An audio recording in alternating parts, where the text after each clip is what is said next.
یہ واقعہ بھی آپ نے سنا ہوگا. میرے آقا معراج کی رات واپس آئے. یہ سنن ابن ماجہ کی حدیث.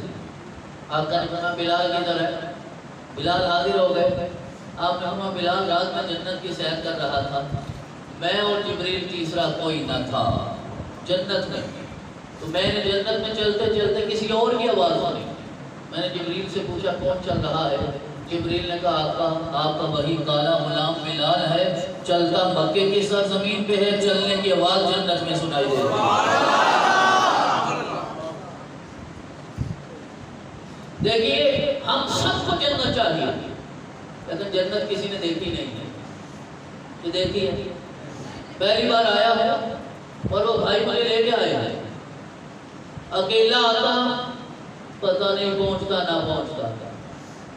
جی آپ میں سے جو مومن شریف آج تک نہیں گئے وہ بھی اکیلے جائیں گے تو مشکل ہو جائے گا. کم از کم اور کچھ نہیں تو نیویگیشن کی مدد تو لینی پڑے گی. موبائل سے مدد تو گوگل صاحب سے مدد لینی پڑے گی اور کسی سے مدد نہ لینی. اس کا مطلب یہ ہے دنیا کی کوئی منزل ہو اگر آپ جانتے نہیں ہیں تو بغیر مرشد کے، بغیر ہدایت کرنے والے کے آپ دنیا کی منزل تک نہیں پہنچ سکتے. جنت تو وہ منزل ہے جو سوائے محمد کے کسی اور نے دیکھی ہی نہیں ہے. اور پھر میرے رب نے میرے رسول کو اختیار عطا فرمایا، مختار کل بنا کر بھیجا ہے، مختار کل بنایا ہے. آقا جسے کہیں جنت وہ جنت ہو جاتی ہے، آقا جسے کہیں جہنم وہ جہنم ہو جاتی ہے. یہ اختیار میرے رسول کا تھا. اور دنیا میں زندگی میں آقا کہیں ابو بکر فی الجنہ تو تم بعد میں زور لگاتے رہو ابو بکر آج بھی جنت میں ہے. اشرف بشرا صحابہ میں آقا نے فرمایا ابو بکر فی الجنہ، عمر فی الجنہ، عثمان فی الجنہ، علی فی الجنہ، سعد فی الجنہ، سعید فی الجنہ، طلحہ فی الجنہ، زبیر فی الجنہ، ابو عبیدہ فی الجنہ. آقا نے ارشاد فرمایا یہ سارے جنت میں، کیونکہ میرے آقا کا اختیار ہے جسے چاہے جنت عطا فرمائے. کہا ابو بکر جنت میں تو جنت میں ہو گئے. یہ بھی آقا کا اختیار، یہ بھی آقا کا اختیار ہے. کہا آج میں جنت کی سرداری حسن اور حسین کو عطا کرتا ہوں، میرا رب انہیں سردار جنت بنا دیتا.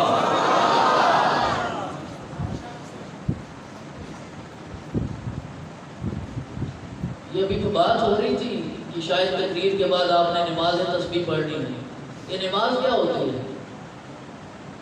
کیا ہوتی ہے نماز؟ نماز فرض ہوئی، صحابہ کو پتہ ہی نہیں کیسے پڑھنی. آقا نے فرمایا صلو کما رأیتمونی اصلی، میرے پیچھے کھڑے ہو جاؤ، جو میں کرتا جاؤں کرتے جاؤ، نماز بنتی جائے. اور نماز سجدہ وہ کیفیت ہے جس میں انسان اپنے رب کے زیادہ قریب ہوگا. بس بھائی میری گزارش ہے کہ آج جب فجر کی نماز ہو تو ہر رکعت میں آپ نے انہیں 3 سجدے کروانے ہیں، کیونکہ سجدوں سے اللہ راضی ہوگا. کر لیں گے 3 سجدے ایک رکعت پر، ایک سجدے سے اللہ راضی ہوگا، 2 سجدوں سے زیادہ راضی ہوگا، 3 سجدوں سے اور زیادہ راضی ہو جائے گا، 4 کریں اور راضی ہو جائے گا. کروا لیں گے 4 جی. اور بعد میں بتائیے گا سجدوں سے اللہ راضی ہوتا ہے. اور ایک بابا بھی اٹھ کے آپ کو کہے گا مولانا سجدوں سے اللہ راضی نہیں ہوتا، اس سجدے سے راضی ہوتا ہے جو میرے محمد نے کیا ہے. اسے سجدوں کی کثرت نہیں چاہیے، وہ چاہتا ہے بس وہ سجدہ کرو جو بی بی فاطمہ نے کیا ہے، مولا علی نے کیا ہے اور کربلا میں آج تک حسین نے کیا ہے. بس سچی توبہ کی شرط ہے، ایک بار سچی توبہ کر لیجئے، باقی اس کے بعد سارا آپ کا ہے. اور اب سچی توبہ کیا ہے وہی تو مسئلہ ہے. زبان سے استغفار یا توبہ میں تقریر کر لینا سچی توبہ ہو گئی، یا توبہ میں تقریر سن لینا سچی توبہ ہو گئی. مولا کائنات شیر خدا اور حضرت ضیاء الامت رحمت اللہ علیہ نے تفسیر ضیاء القرآن میں ان شرائط کو توبہ نصوح کی شرائط کو لکھا کہ سچی توبہ ہوتی کیا. خالص توبہ کیا ہوتی ہے؟ کس توبہ سے اللہ راضی ہوتا ہے؟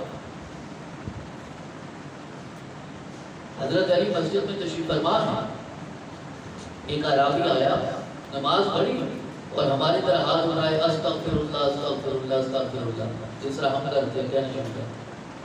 آپ نے فرمایا تم جانتا ہی نہیں استغفار کیا ہے؟ استغفار اللہ ہر ایک کو نہیں، صرف اعلیٰ علیین کو عطا فرماتا ہے۔ عرض کیا حضرت تعلیم فرمایا۔ تو آج کی رات میں آپ کو خدمت میں عرض کرنا چاہوں گا، زندگی پتہ نہیں کب ختم ہو جائے۔ وہ بڑا میرے یاد ہے، وہ تیارہ گرا کے چاہے بچا لے اور اپنے بستر پہ گرا کے چاہے مار دے، اور پھر ڈھونڈتے پھر وہ ہوا کیا تھا؟ پھر ڈاکٹر کہتا ہے کچھ بھی نہیں ہوا تھا، حرکت قلب بند ہو گئی، ہارٹ اٹیک ہو گیا تھا، دل فیل ہو گیا تھا، اس کے علاوہ شوگر بھی نہیں تھی، بلڈ پریشر بھی نہیں تھا، دل کا کوئی عارضہ پہلے بھی لاحق نہیں تھا۔ ہم اتنے عاجز ہیں علم کے ہاتھوں کہ ہم سمجھتے نہیں، بس اس نے چاہا تو مار دیا، ہمیں تو وجہ چاہیے، ہوا کیا؟ تو جب کوئی وجہ نہیں نکلتی ہم کہتے ہیں حرکت قلب بند ہونے سے مر گیا۔ حالانکہ بات سب حقیقت یہ ہے، حرکت قلب بند ہونے سے بندہ نہیں مرتا، مرنے سے حرکت قلب بند ہو جاتی ہے۔ ماننا ہی نہیں وہ مانتا، یار جس نے پیدا کیا مار نہیں سکتا۔ لا اقسم بیوم القیامہ ولا اقسم بالنفس اللوامہ ایحسب الانسان ان لن نجمع عظامہ بلا قادرین علی ان نسوی بنانا۔ اے انسان تو یہ سمجھتا ہے ان بوسیدہ ہڈیوں کو دوبارہ قبر سے کون اٹھائے گا؟ میرا رب قسمیں کھا کے کہہ رہا ہے صرف ہڈیاں نہیں، تیرے ہاتھوں کے پورے بھی ایسے جمع کروں گا، 70 مردے بھی ایک قبر سے اٹھیں گے تو کسی کی انگلی کا ایک پورا بھی دوسرے کے ساتھ نہیں جائے گا۔ وہ تو اتنا کامل ہے۔ فلا صدق ولا صلى ولكن كذب وتولى ثم ذهب الى اهله يتمطى اولى لك فاولى ثم اولى لك فاولى ايحسب الانسان ان يترك سدى الم يكن نطفة من مني يمنى ثم كان علقة فخلق فسوى فجعل منه الزوجين الذكر والانثى۔ انسان یہ سمجھتا ہے شاید مجھے بے مقصد پیدا کیا گیا ہے، مجھے پوچھنے والا کوئی نہیں، میرا حساب کرنے والا کوئی نہیں، اور یاد کرو تم تو ایک ناپاک قطرہ تھے جس سے اللہ نے اتنا پاک کر کے پیدا کیا ہے، پھر تجھے نفس واحدہ سے پیدا کیا، آدم سے پیدا کیا، حوا سے پیدا کیا، پھر تیرے جوڑے کو پیدا کیا، آج تجھے اتنا معتبر کر دیا ہے، کل موت دے کر قبر میں اتار کر دوبارہ اٹھا کر اپنی بارگاہ میں کھڑا کرے گا اور زندگی کے ایک عمل کا حساب دینا ہوگا۔ باس قیامت والے دن وہ ہوگا جسے مصطفیٰ کی شفاعت نصیب ہو جائے گا، جسے شفاعت نصیب ہو جائے گا، باقی کوئی نہیں۔ صحابی آئے، بخاری شریف کی حدیث بات کہا آقا قیامت کب آئے گی؟ آپ نے فرمایا اتنا مشکل امتحان ہوگا تو قیامت کا انتظار کر رہا ہے؟ یہاں تو میٹرک کے بچوں نے پیپر دینے ہوں وہ اس امتحان کا انتظار نہیں کرتے، کہتے ہیں کرونا میں ٹال لی جائے۔ بڑی موج کی ہے انہوں نے 2 سالوں میں، 2-3 سالوں میں ماشاءاللہ مدرسے کے بچے ہوں، کالج ہوں، سکول ہوں، یونیورسٹی ہوں، اور یہ یونیورسٹی میں اب وہ ہمارے فائنل امتحان آنے والے ہیں سیمسٹر کے، تو بچے پوچھتے ہیں سر یہ نہیں ہو سکتا کہ آن لائن ہو جائے؟ تو پھر قیامت کے امتحان کا سامنا کیسے کرو گے؟ میرے آقا نے ارشاد فرمایا تیاری کیا ہے، اس امتحان کا انتظار کر رہے ہو؟ سنو صحابہ کا عقیدہ سنو، عرض کرتے آقا نمازیں پڑھتا ہوں، یہ نہیں کہا کہ بس وہ وقت نہیں ملتا، کب پڑھتا ہوں؟ واہ واہ واہ۔ اور صحابہ کی نمازیں، ایک صحابی رسول اللہ کی بارگاہ میں حاضر ہوتے نماز کے، آپ کے پیچھے نہیں کھڑے ہوتے، نماز آقا امامت کرواتے، کبھی دائیں چلے جاتے کبھی بائیں۔ صحابہ نے عرض کیا آقا امام ہو، امام الانبیاء، اور یہ آپ کے پیچھے نہیں کھڑے ہوتے؟ آپ نے بلایا، کہا کیوں نہیں میرے پیچھے کھڑے ہو کے نماز پڑھتے؟ کہنے لگے آقا پیچھے کھڑا ہو جاؤں نا تو تو پھر آپ کے چہرے کا دیدار نصیب نہیں ہوتا. کبھی دائیں جاتا ہوں کبھی بائیں جاتا ہوں، نماز رب کی پڑھتا ہوں، دیدار محمد رسول اللہ کا کرتا ہوں. وہ نمازیں کہتے پڑھتا ہوں، روزے رکھتا ہوں، زکات دیتا ہوں، حج عمرہ کرتا ہوں، احکام شریعت پہ عمل کرتا ہوں، بھروسہ نہیں کر پاتا. نمازوں پہ بھروسہ نہیں، روزے پہ بھروسہ نہیں، خیرات پہ بھروسہ نہیں، تو پھر اقتدار کس چیز کا کر رہے ہو؟ بھروسہ کس پہ ہے؟ کہنے لگے آقا میں اللہ سے بھی محبت کرتا ہوں، آپ سے بھی محبت کرتا ہوں.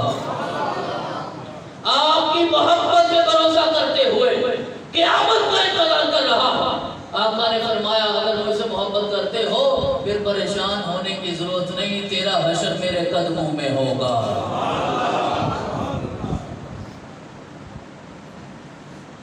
بس رجوع کرنی ہے، لوٹنا ہے.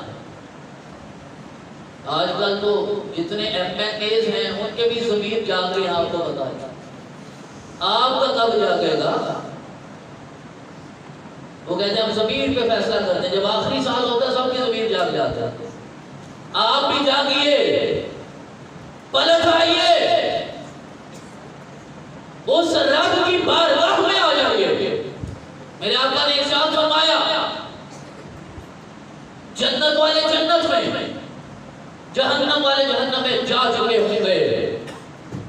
جنت کے اعلیٰ درجے میں جو لوگ ہوں گے ان کے چہروں پہ ملال ہوگا، غم کے آثار ہو گئے، پریشان ہو گئے.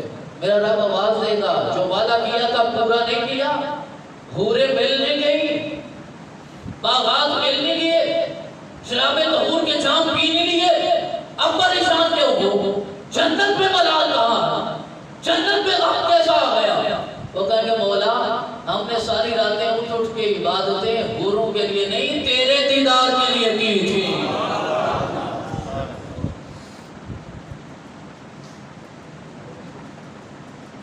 بس ہمیں لگتا ہے کہ حضور زیادت حوروں کے لالچ میں عبادتیں کرتے ہوں گے. حضور غوث اعظم نے 40 سال عشاء کے وضو سے فجر پڑی ہے تو حوروں کے لالچ میں پڑی ہے. کہ مولا ہم نے تو تیرا دیدار کرنا تھا. حدیث کے الفاظ ہیں نقاب ہٹے گا، آواز آئے گی، اپنے سر اٹھاؤ، وہ سر اٹھائیں گے، ایک نور ظاہر ہوگا، وہ جنتی اپنے رب کا دیدار کریں گے، رب ان پہ نظر کرم فرمائے گا.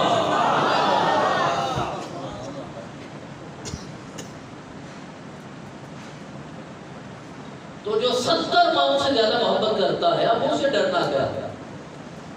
بس اعتراف کرنا ہے، بس مان لینا ہے غلطی ہو گئی، پلٹ آنا.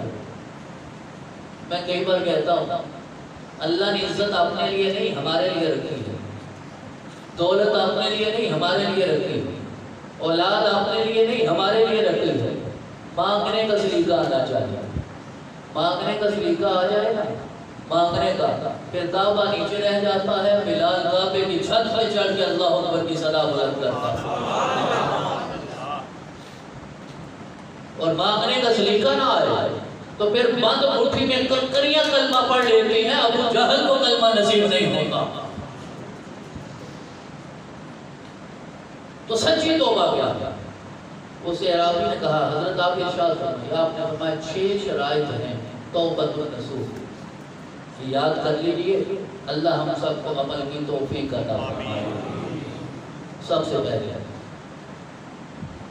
مولا کائنات شریف خدا نے ارشاد فرمایا ندم علی ما مضی، جو بھی ماضی میں گناہ ہو گیا ہے اس پہ ندامت کا اظہار کر. نماز رہ گئی تو نادم ہو جاؤ، روزہ رہ گیا تو نادم ہو جاؤ، زکات رہ گئی نادم ہو جاؤ، کسی کو گالی دی ہے نادم ہو جاؤ، غیبت کی ہے نادم ہو جاؤ. اب سچی بات ہے، اب مجھے بتائیے ندامت نہ ہو تو توبہ کیسے؟ ندامت ہی نہیں، نماز رہ گئی ندامت ہی کوئی. الندم علی ما مضی، جو بھی آج تک اللہ کی نافرمانی ہوئی ہے اس پہ ندامت کا اظہار کر. شرمندگی، پشیمانی، شرمساری، سمجھو کہ مجھ سے غلط ہوا۔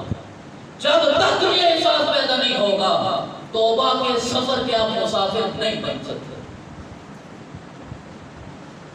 وہ گناہ معاف کرے گا، گناہ کو نیکی میں تبدیل کرے گا، بعد کی بات ہے۔ الندم علی ما مضی، سب سے پہلے ندامت۔ زندگی کے 20 سالوں میں کوئی تو گناہ ہوا ہوگا، 30 سالوں میں کوئی تو گناہ ہوا ہوگا، 50 سالوں میں کتنے گناہ ہو چکے ہیں، 70 سالوں میں کتنے گناہ ہو چکے ہیں۔ تو ہمیں سوچنا ہے کتنی نمازیں رہ گئی، روزوں کی قضا ہو گئی، زکوٰۃ کی ادائیگی نہیں ہے، آداب حج و عمرہ نہیں ہے، زبان پاک نہیں ہے، نگاہ پاک نہیں ہے، نفس کا تزکیہ نہیں ہے۔ قرآن عزیز میں بات یاد رکھیے، اللہ رب العزت نے 11 قسمیں کھا کر بتایا ہے کون سا انسان کامیاب ہوگا۔ جب وائز گفتگو کرتا ہے، کرنٹ گفتگو کرتا ہے، جب اچھا نقطہ بیان کرنا ہو تو وہ کہتا ہے میں اللہ کی قسم کھا کر کیا، کیوں؟ اپنی بات میں حسن پیدا کرتا ہے، تو پتہ نہیں میری بات کون مانے کون نہ مانے، میرے رب کو قسمیں کھانے کی ضرورت کیا ہے؟ وہ تو ہے ہی سچا، اس کی طرف جھوٹ منسوب ہی نہیں کیا جا سکتا۔ والشمس وضحاها والقمر إذا تلاها والنهار إذا جلاها والليل إذا يغشاها والسماء وما بناها والأرض وما طحاها ونفس وما سواها فألهمها فجورها وتقواها قد أفلح من زكاها وقد خاب من دساها۔ 11 قسمیں کھا کر کہا تیرا رب یہ اعلان کر رہا ہے کامیاب وہ ہوگا جس کا نفس پاک ہو گیا۔ نفس پاک نہیں ہے تو کامیابی۔ الندم علی ما مضی، ندامت کا اظہار کیجیے جو غلط ہوا۔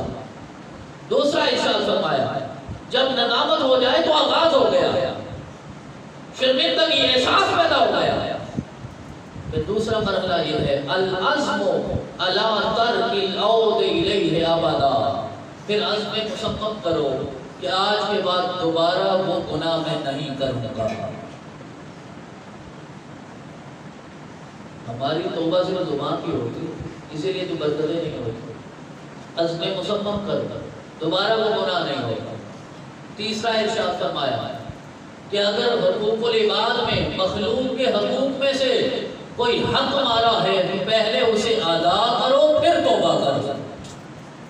آج سارے شام آپ نے دیکھا ہوگا موبائل کی توبہ شروع ہو جاتی ہے، آج کل واٹس ایپ گروپ میں معافیوں کا سلسلہ شروع ہو جاتا ہے، وہ بنے بنائے میسج ہوتے ہیں جو فارورڈ ہو جاتے ہیں، اور بھائی جس کی زمین ماری ہے جا کر حق ادا کرو پہلے، یا تو مرلوں کی لڑائیاں ہوتی ہیں، نسلیں قربان ہو جاتی ہیں، تباہ ہو جاتی ہیں، سگے رشتوں میں تقدس قائم نہیں رہا، باپ اولاد میں انصاف نہیں کرتا، اولاد اپنے ماں باپ کے حقوق کو ادا نہیں کرتی، سگے بہن بھائیوں میں کوئی حیا ہی باقی نہیں رہا، رشتوں کا کوئی تقدس ہی نہیں رہا، ایک مرلے میں سر سے جدا ہو جاتے ہیں۔ میرے آقا نے ارشاد فرمایا، یہ حدیث مبارکہ دل کے کانوں سے سنیے، آپ نے فرمایا جس نے ایک بالشت کے برابر، یہ بالشت ہوتی ہے، یہ صرف ایک بالشت کے برابر جس نے کسی کی زمین کو ناحق چھینا، قیامت والے دن میرا رب 70 گز آگ کا توپ اس کے گلے میں ڈالے گا۔ میں بالشت کی بات کر رہا تھا، مرلے کنالوں کی بات نہیں ہو رہی، اور ہر چیز میں یہاں جانا ہے، سوائے اس کھڑے کے انسان کو اور کچھ نصیب نہ ہوگا۔ میرے آقا نے ارشاد فرمایا انسان اتنا لالچی ہے، ہر وقت کہتا ہے یہ بھی میرا مال، یہ بھی میرا مال، یہ بھی میرا مال۔ آپ نے فرمایا تیرا مال ہے کتنا؟ جو کپڑے تم نے پہنے وہ تیرے ہیں، تیرے پاس وہ ضمانت ہے کہ گھر پہنچو گے؟ وہ جو کپڑے لٹکے ہیں وہ تجھے نصیب ہوگا؟ جو لقمہ تو نکل گیا وہ تیرا ہے، جو توڑ کے ہاتھ میں رکھا ہے وہ بھی تیرا نہیں ہے۔ صحابہ نے اس کے آقا کہ یہ سارا کس کا ہے؟ آپ نے کہا یہ تو تیرے وارثوں کا ہے، تیرا تو ہے ہی کوئی نہیں۔ وہ تو تن کا لباس بھی اتارے گئے، 1 روپیہ بھی تیری جیب کے ساتھ نہیں بھیجیں گے، وہاں رشوت نہیں چلتی۔ حق ادا کیجیے۔ اور ایک بات میں اور عرض کرنا چاہوں گا، شب برات ہے، رحمت کی رات ہے، مغفرت کی رات ہے، عطا کی رات ہے، کرم کی رات ہے، عنایت کی رات ہے، خدا کا واسطہ ہے، اپنی بچیوں کو وراثت میں ان کا حق دیا کریں۔ ہم نہیں دیتے، پوچھا جائے گا، قرآن نے حق دیا ہے۔ باپ ہے تو بیٹوں میں زمین تقسیم ہوتی ہے، بیٹیوں کو دیتے ہیں، بھائی ہیں آپس میں تقسیم کر، بہنوں سے لکھوا لیتے ہیں، آپ سب جانتے ہیں۔ دیکھو پٹی ایسی نہیں ہے جو میں نے پہلی بار پڑھانی تھی، تو اگر آپ نے اولاد کا حق نہیں دیا تو وہ تو زندہ تر غور کرنے کا مترادف ہے، تو پھر اللہ کی بارگاہ میں جواب دینا ہوگا۔ تو اگر اپنوں کے حق مارے ہیں، زمین پہ ناجائز قبضہ کیا، تو توبہ کون سی ہے جو آپ قبول کروانا چاہتے ہیں؟ پہلے حق دیجیے۔ کہا جان بھی حرام ہے، مال بھی حرام ہے، اور عزت بھی حرام ہے۔ جو کسی کو بے عزت کرتا ہے، کسی کا دل دکھاتا ہے، کسی کو تکلیف دیتا ہے، جب تک اس سے معافی نہیں مانگے گا اس کی توبہ اللہ کی بارگاہ میں قبول نہیں ہوگی۔ اتنی سستی نہیں ہے توبہ۔ ہاں سچی نصیب ہو گئی تو پھر سارا کچھ تجھے نصیب ہو جائے گا، پہلے قدم تو اٹھانا۔ اور پھر آگے ارشاد فرمایا چوتھی شرط یہ ہے کہ اللہ کی جو حقوق رہ گئے ہیں نا انہیں بھی ادا کرنا۔ بڑوں نا نمازیں جو رہ گئی تھی، صرف حضرت کی ایک دعا سے سارے گناہ معاف ہو جائیں گے، مسجد میں 4 اینٹیں لگوانے سے سارے گناہ معاف ہو جائیں گے، ایک پنکھا لگوانے سے یقیناً کمی آتی ہے، لیکن خدا کا واسطہ ہے اس کے حقوق ادا کرو۔ اللہ کے بھی کوئی حق ہے جو ہمارا فرض ہے، جہاں دھرنے دیتے ہیں اپنے حق لینے کے لیے، آج تک ہم نے اللہ کے حقوق کو ادا نہیں کیا، لیکن وہ اپنے فرائض ادا کرتا جا رہا ہے۔ رزق دینا کس کا فرض ہے؟ تو دیتا یا نہیں دیتا؟ جو نماز پڑھتا ہے اسے بھی دیتا ہے، نہیں پڑھتا اسے بھی دیتا ہے، اور جو اللہ کو مانتا بھی نہیں وہ تو اسے بھی ادا کرتا ہے۔ وہ اپنے فرائض میں کوتاہی نہیں کرتا، ہم اپنے فرائض میں کوتاہی کرتے ہیں۔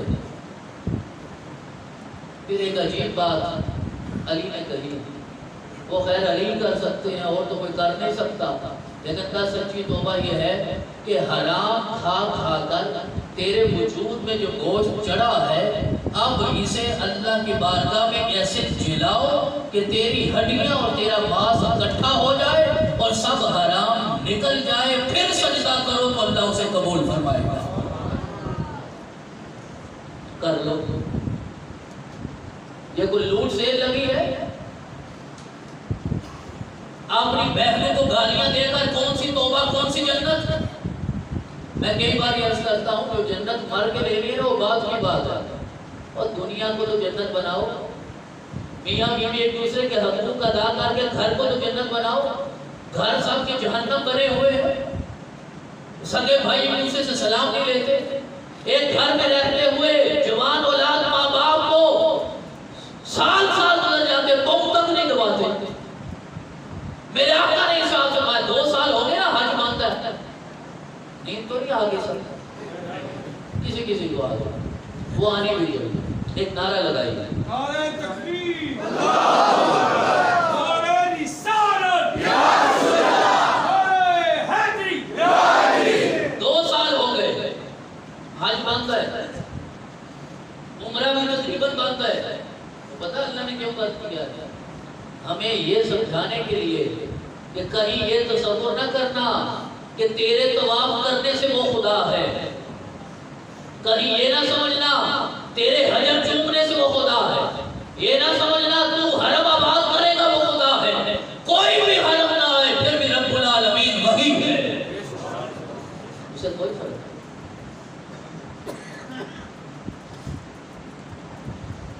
صحابہ نے اس کی آقا جس میں استطاعت نہ ہو وہ حج کیسے کرے گا؟ آپ نے فرمایا اپنے گھر چلے جاؤ، جا کے محبت کی ایک نگاہ اپنے ماں اور باپ کے چہرے پہ ڈالو، وہ حج مبرور کا ثواب عطا فرمائے گا۔ وہ حج مبرور کے لیے تو سارے ہی صاحب استطاعت ہیں، وہ تو استطاعت اللہ نے ہر ایک کو عطا فرمائی ہے۔ میں اپنے نوجوان بھائیوں کو، چھوٹوں کو، بچوں کو عرض کرنا چاہتا ہوں، صحابہ نے اس کے آقا اگر 2 نگاہیں ہو جائیں تو آپ نے فرمایا 2 حج کا ثواب مل جائے گا۔ کہا اگر 100 نگاہیں ہو جائیں تو فرمایا 100 حج کا ثواب مل جائے گا۔ تو حج تو تیرے گھر میں ہے، جنت تیرے گھر میں ہے، اس جنت کا لالچ ہے جو مر کے ملنی ہے۔ خدا کا واسطہ ہے آج اپنی ضد کو، انا کو، تعصب کو مار کے دیکھو، رب تیرے لیے دنیا کو جنت بنا دے گا۔ یہ ابھی یہ بات کر رہے تھے یا وہ آپ کا نام پڑھ رہے تھے کہ وہ موت نہیں ہے جو رسول اللہ کی محبت میں ہو، اور وہ زندگی نہیں ہے جو رسول اللہ کی محبت میں نہ ہو۔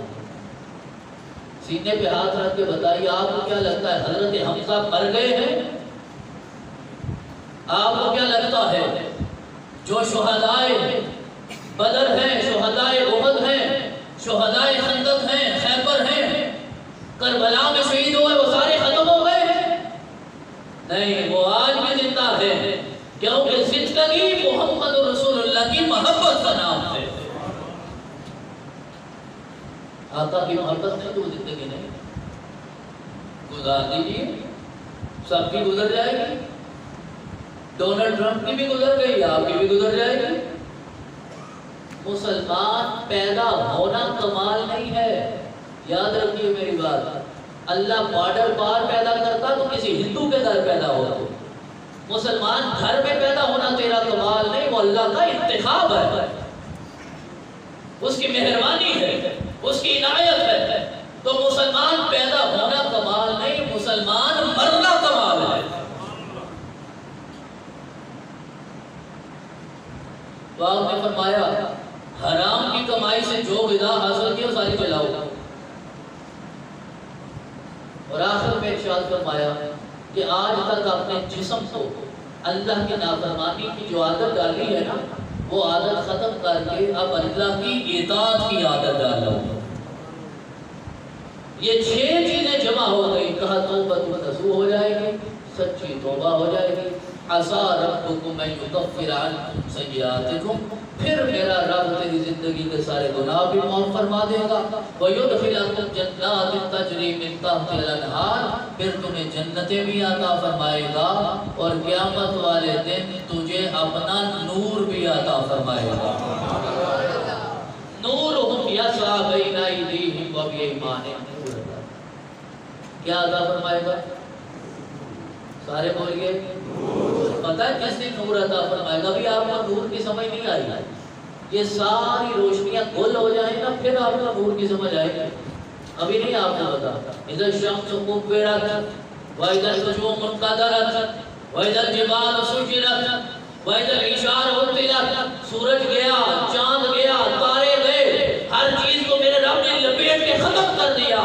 کہا جب ہر طرف اندھیرا ہی اندھیرا ہوگا، جو اپنی زندگی محمد کے قدموں میں گزار کے آئے گا، رب اسے حشر میں بھی اپنا نور عطا فرما دے گا۔ تو جو آج مصطفیٰ کو نور نہ مانے کہ اسے نور کہاں سے نصیب ہوگا؟ میرا کوئی جھگڑا نہیں بھائی، میری کوئی لڑائی کسی سے نہیں جی، اور 1400 سال جھگڑتے ہو گئے کہ آقا نور ہیں جو بشر ہیں، فیصلہ نہ ہم کر سکے، فیصلہ نہ وہ کر سکے، فیصلہ کوئی نہ کر سکا، کیونکہ یہ فیصلہ ہمارا تھا ہی نہیں۔ آپ کا فیصلہ ہے نبی کی ذات، وہ نام لکھے ہیں خلفاء کے، تیسرا نام ہے حضرت عثمان کا۔ حضرت عثمان کا ایک مشہور لقب ہے، کیا ہے بولیے؟ ذو النورین۔ ذو النورین کا معنی کیا ہوتا ہے؟ کتنے نوروں والا؟ مت ماری جائے پتہ نہیں چلتا، اور جس کا نوکر 2 نور والا ہو وہ خود کیا ہوگا؟ نوکر 1 نور والا نہیں، 2 نور والا ہے۔ مولا تیرے نبی کا نوکر 2 نور والا ہے، تو نبی کیا ہے؟ کہا نبی میں صرف نور نہیں، اسے میں نے سراج منیر بنایا۔ آپ کر لیں پیسے تو وہ نور عطا فرمائے قیامت والے۔ تو نور لینا ہے تو پھر نور والوں سے وابستہ ہونا ہوگا، پھر میرا رب عطا فرمائے گا۔ اب آخری ایک حدیث مبارکہ پیش کر کے اس کی رحمت کی، بخاری شریف کی خلاصہ اس کا بات ختم کرتا ہے۔ اب میں سمجھتا ہوں کہ ہم سچی توبہ کے لیے تیار ہو گئے، اب میرا رب ضرور کرم فرمائے گا۔ یہ حدیث پاکہ اسی لمحے کے لیے آقا نے ارشاد فرمائی الطائب من الذنب کمن لا ذنب لہ، جو سچی توبہ کر لیتا ہے گناہ سے وہ پھر ایسے ہو جاتا ہے جیسے گناہ کیا ہی نہیں ہے۔ یہاں تو مسلم لیگ نون کا ٹکٹ لینا آسان نہیں ہے، زرداری صاحب سے ٹکٹ لینا آسان نہیں ہے، بلدیاتی الیکشن آ رہا ہے، لوگ بالکل رشتے بھول گئے، وہ لندن میں بیٹھ کے تیری گلی کے ٹکٹ کا فیصلہ کریں گے۔ میں صرف اتنا کہتا ہوں، سمجھانے کے لیے کہہ رہا ہوں، اور میاں صاحب ناراض ہو جائیں نون لیگ کا ٹکٹ نہیں ملتا، زرداری صاحب ناراض ہو جائیں پیپلز پارٹی کا ٹکٹ نہیں ملتا، میرے مصطفیٰ ناراض ہو گئے تو جنت کا ٹکٹ نہیں ملے گا۔ جنت بھی لینی ہے، راضی بھی نہیں کرتا۔ حدیث پاک میرے آقا نے ارشاد فرمایا جو آخری امتی جنت میں جائے گا، اب جو آخری جائے گا اس کا مقام دیکھیے، اور جو اسے پہلے جا چکے ہوں گے پھر ان کا مقام کیا ہوگا۔ آخری امتی فیصلہ ہو گیا، اور فیصلہ اس کے لیے مقدر میں پہلے جہنم کا ہوگا، وہ جہنم میں چلا گیا۔ اب میرا رب عطا فرمانا چاہتا ہے، جس طرح آج کی رات وہ عطا فرمانا چاہتا ہے اسی طرح اس لمحے بھی عطا فرمانا، وہ دینا چاہتا ہے، اسباب بناتا ہے، اسباب۔ اب وہ جہنم میں ہے، عرض کرے گا اللہ کی بارگاہ میں میرے مولا میرا حق تو نہیں بنتا، جو میرا مقدر تھا مجھے مل گیا، حق یہی ہے، میں نے کیا کیا تھا۔ رحمت میں یہ دیکھا جاتا ہے کہ تو کیا عطا فرما سکتا ہے۔ آواز آئے گی کیا چاہتا، کہتا مولا اور کچھ نہیں چاہتا، اتنا چاہتا ہوں کہ جہنم کی آگ میرے چہرے کو جھلسا رہی ہے، صرف اتنا چاہتا ہوں کہ میرا چہرہ جنت کی طرف کر دیا جائے اور میری پشت جہنم کی طرف کر دی جائے۔ میرا رب کہے گا یہ عطا ہو گیا، وعدہ کرو اس کے بعد اور کچھ نہیں مانگا۔ وہ کہے گا مولا وعدہ، اس کے بعد کچھ نہیں مانگا۔ چہرہ پھیر دیا گیا، اب چہرہ جنت کی طرف ہے اور قبر جہنم کی طرف ہے تو وہ بھی ابن آدم، اب جنت دیکھتا جا رہا ہے، دیکھتا جا رہا ہے، بالآخر رہا نہ گیا۔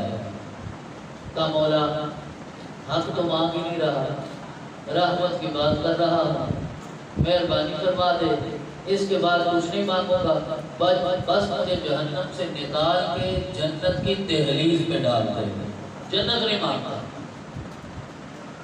میرا رب مسکرا کے کہے گا ابن آدم تو کتنا اہل شکن ہے، اللہ جانتا ہے ہمارے وعدے، اسے ہمارے وعدے میں ڈھکے چھپے نہیں، اسے پتا یہ وعدے تو بڑے کرتا ہے، دوسری سے کوئی بھولا ہوتا ہے۔ میرا رب فرمائے گا جا تو جنت کی دہلیز پہ، اس کے بعد وعدہ کرو اور کچھ نہیں مانگوں گا۔ اب انسان ہے، ابن آدم ہے، استاد سے بھی وعدہ ایسے کرتا ہے، باپ سے وعدہ ایسے کرتا ہے، پیر سے بھی وعدہ ایسے کرتا ہے، کہ بس اس کے بعد اور کچھ نہیں۔ کب بولا وعدہ آیا جنت نہیں مانگوں گا، جنت کی دہلیز پہ ڈال دو، جہنم سے جان چھوٹ جائے، حکم ہوگا نکالا جائے گا۔ اب جنت کی دہلیز پہ ہے، اب وہ دروازہ کھلا ہے، باہر بیٹھا ہے، اندر جانے کی اجازت کوئی نہیں، اور وہ دیکھے گا میرا بھائی بھی اندر ہے، فلاں دوست بھی اندر ہے، حضرت عباس صاحب بھی اندر ہے، مولانا بھی اندر ہے، اور میرے جیسا بیچارہ باہر بیٹھا کتنی دیر صبر کرے گا؟ سارے گل کو اکٹھے کھلاتے رہے، آج یہ اندر چلیں گے میں کیوں باہر رہ گیا؟ وہ کہے گا مولا دامن پھیلا کے اب میں تیری رحمت کا واسطہ بھی دیتا ہوں، محمد رسول اللہ کی رحمت کا بھی واسطہ دیتا ہوں، میرا حق نہیں ہے میں مانتا ہوں۔ مولا پاک جنت کے نام در کر دے، کوئی محل نہیں چاہیے، کوئی باغ نہیں چاہیے، ایک بھی حور نہیں چاہیے، بس اندر کر دے۔ اب اندر ہو گیا، میرا رب فرمائے گا وعدہ کرو اور کچھ نہیں مانگا گا، مولا وعدہ نہیں مانگو۔ اب دیکھتا رہا محلات، باغات، غلمان، حوریں، شرابیت حور، انگور کا مولا بس آخری بار عطا فرما، تھوڑا سا مہربانی ہوگی، کرم ہو جائے، عنایت ہو جائے۔ میرا رب مسکرا کے کہے گا پھر وعدہ توڑ دیا، کھڑے ہو جاؤ اپنی جگہ سے، کھڑا ہو جاؤ۔ میرا رب فرمائے گا جہاں کھڑے تھے یہاں سے چلنا شروع کر دو، جہاں جا کر خود رکو گے وہ ساری جنت تیرے نام کر دوں گا۔ حدیث کے الفاظ میں چلنا شروع کرے گا، کبھی آگے دیکھتا ہے، کبھی بائیں دیکھتا ہے، کبھی دائیں دیکھتا ہے۔ میرا رب فرمائے گا، ذہن میں ڈالے گا، خیال آئے گا، تخیل میں آئے گا، چلتے چلتے کہے گا مولا یہ محل دے دے، میرا فرمائے گا تیرا ہو گیا، یہ باغ دے دے تیرا ہو گیا، یہ نعمت دے دے تیرا، مانگتا جائے گا، میرا رب دیتا جائے گا۔ بالآخر تھک ہار کے کہے گا مولا اب میری آرزویں ختم ہو گئے، میری تمنائیں ختم ہو گئی، اب میرے دامنے طلب میں اور گنجائش باقی نہیں رہی، اب حیا آتا ہے تو اسے کیا مانگوں؟ آقا کہتے ہیں میرا رب اعلان کرے گا، اے میرے بندے ابھی تک تم مانگتا رہا میں عطا کرتا رہا، اتنا جو ملا ہے تیرے مانگنے سے ملا ہے، اس سے 2 گنا اور بغیر مانگے عطا فرماتا ہوں۔ یہ آخری جنتی ہے، تو پہلے جنتی کو میرا رب کتنا عطا فرمائے گا؟ ابو بکر کو کتنا عطا فرمائے گا؟ عمر کو کتنا عطا فرمائے گا؟ عثمان کو کتنا عطا فرمائے گا؟ علی کو کتنا عطا فرمائے گا؟ زہرا کو کتنا عطا فرمائے گا؟ حسن کو کتنا عطا فرمائے گا؟ حسین کو کتنا عطا فرمائے گا؟ بلال کو کتنا عطا فرمائے گا؟ آقا نے کہا صحابہ اللہ نے آج فیصلہ کر دیا ہے، آپ بھی سن لیجیے ماشاءاللہ، اللہ نے فیصلہ کر دیا ہے کہ جنت کی سب سے خوبصورت ترین حور بلال کو ملے گی۔ آپ بڑے صلاحت بھی وہ لے گئے بلال کو ملے گئے، صحابہ مبارک دینے کے لیے اٹھے کہ بلال کو مبارک دے۔ میرے آقا نے فرمایا پہلے بلال سے یہ پوچھ لینا وہ حور کو قبول بھی کرتا ہے یا نہیں کرتا؟ یا جسے محمد اور رسول اللہ مل جائے اسے جنت کی حوروں کا لالچ نہیں ہوتا۔ تو حضرات محترم منزل ہماری وہ ہے، جنت رستے میں ہے، منزل رسول اللہ کے قدم ہے، آقا کے قدموں تک پہنچنا ہے، نالین مصطفیٰ کو اٹھانا ہے، اپنے سر کا تاج بنانا ہے، تو نالین مصطفیٰ کو اٹھانے کے لیے جنت تو جانا ہی پڑے گا۔ تو بھئی جنت میں جانے کے لیے توبہ تو نصوح کرنی پڑے گی، گناہوں پہ ندامت ہوگی، عزم مصمم کرنا ہوگا، حقوق العباد کو ادا کرنا ہے، حقوق اللہ کو ادا کرنا ہے۔ جب یہ سب کچھ ہو جائے گا میرا رب مصطفیٰ کی رحمت تجھے بھی عطا فرما دے۔ اللہ رب العزت میرا آنا اپنی بارگاہ میں قبول فرمائے اور جو بھی گفتگو ہوئی ہے اس پہ ہمیں عمل کی توفیق عطا فرمائے گا۔ انگنت اس کی نعمتیں ہیں، ہم اس کا شکر ادا نہیں کر سکتے۔ رب رحمان ہمیں معرفت حق عطا فرمائے، حق کو سمجھنے کی توفیق عطا فرمائے۔ مولا کائنات سے کسی نے پوچھا کہ جس کا سجدہ کرتے ہو، جس کی بارگاہ میں جھکتے ہو، کبھی اسے دیکھا بھی ہے؟ تو علی شیر خدا نے کہا تھا اس وقت تک دوسرا سجدہ ہی نہیں کرتا جب تک وہ نقاب اٹھا کے اپنا دیدار نہیں عطا فرما دے گا۔ بس وہ ایک سجدہ میرے رب کو چاہیے، بس اللہ ہمیں زندگی میں وہ نصیب فرمائے، وہ سجدہ۔ اور ایک وہ رات جس کے بارے میں حضرت فاطمہ زہرا نے کہا مولا ایک رات اتنی تو بنا دے تیری بندی 2 سجدے تو تیری بارگاہ میں پیش کر سکتے۔ اللہ آپ کو سلامت رکھے، اپنی امان میں رکھے، کوئی بات جذبات کی عقیدے سے ہٹ کے کوئی حد میرا رب بھی معاف فرمائے، آپ بھی معاف فرمائے۔ آج کی رات ہے ہی معافی کی، تو معافی کی رات میں معافی فرمانا چاہیے۔ اللہ ہمیں معاف کرنے کی بھی خصلت عطا فرمائے۔ جب ہم اسوہ حسنہ اور سیرت کی باتیں کرتے ہیں تو عبادت بھی سیرت ہے، روزہ بھی سیرت ہے، ریاضت بھی سیرت ہے، کھانا پینا بھی سیرت ہے، معاف کرنا بھی سیرت ہے۔ وہ کسی اور نے معاف کرنا ہے، ہم ایک دوسرے کو معاف کرنے کو تیار ہی نہیں ہوتے۔ میرے آقا نے ارشاد فرمایا کسی اپنے مسلمان بھائی کو معاف کرنے سے تیری زندگی میں جو کمی آ گئی نا میں محمد کے عمل والے دن وہ پوری فرما دوں گا۔ سلامت ہونے کے دل بڑا خوش ہے اور آپ کے انتظامات آپ کی محبت کو اللہ اور برکتیں عطا فرمائے۔ صحابہ اکرام کا سایہ، وطن پاک کا سایہ، حضور امت کا سایہ ہے، بس زندگی گزر جانی ہے، چھٹیوں میں گزر جاتی ہے۔ کتنا عرصہ ہو گیا چشتی صاحب کو رخصت ہوئے؟ 7 سال ہو گئے، تو 7 نہیں تو 10 سال اور ہو گئے تو ماشاءاللہ ہم بھی رخصت ہو جائیں گے۔ یا کسی نے ہمیشہ رہنا ہے، کوئی بھی یہاں نہیں گیا، لیکن یاد رکھیے جس طرح زندگی ایک جیسی نہیں ہوتی نا، اسی طرح موت بھی ایک جیسی نہیں ہوتی۔ بس آخری بات، کوئی نمرود کی طرح مرتا ہے تو کوئی ابراہیم خلیل اللہ کی طرح جاتا ہے، کوئی فرعون کی طرح مرتا ہے تو کوئی موسیٰ کلیم اللہ کی طرح جاتا ہے، کوئی عتبہ شیبہ کی طرح مرتا ہے، ابو جہل کی طرح مرتا ہے، ابو لہب کی طرح مرتا ہے، اور کوئی ظاہراً پردہ محمد رسول اللہ کی طرح کرتا ہے۔ اور موت کا فرق سمجھیے، کوئی یزید کی طرح مرتا ہے اور کوئی حسین کی طرح سمجھ مرتا ہے۔ افضل ہے کل جہاں سے گھرانہ حسین کا، نبیوں کا تاجدار ہے نانا حسین کا، بس ایک پل کی تھی حکومت یزید کی۔